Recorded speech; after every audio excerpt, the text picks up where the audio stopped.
In today's video, I'm going to teach you how to get API keys and tokens for Trello. First, go to Atlassian in your browser and make sure you're already logged into the account connected to your Trello workspace. This is important because your API access is tied to that Atlassian account.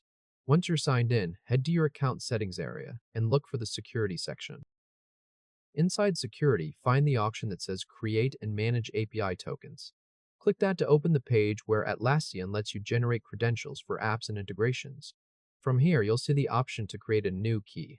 Click Create API Key, and then on the next prompt, choose Create API Token. Now you'll be asked to enter a name for the token.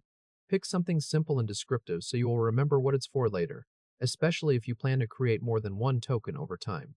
After that, set the expiration. This determines how long the token stays active before it stops working. If you only need temporary access, choose a shorter expiration. If this is for a long-term integration, choose a duration that fits your setup while still being mindful of security. Once the name and expiration are set, click Create. Atlassian will then generate the API token for you. At this point, you can copy the API value and save it somewhere secure. Make sure you copy it right away if the platform only shows it once. Also, treat it like a password, because anyone with access to that token may be able to use your connected account or services. And that's it. You've now successfully created your Trello-related API key and token through Atlassian. If this helped, hit like and subscribe for more quick tutorials.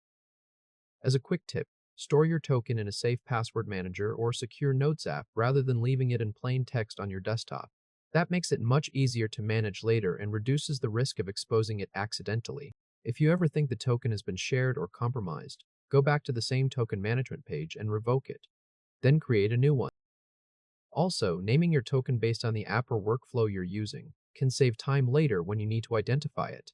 That becomes especially useful if you create multiple tokens for different automations or tools. Congratulations! You now have your API token ready to use.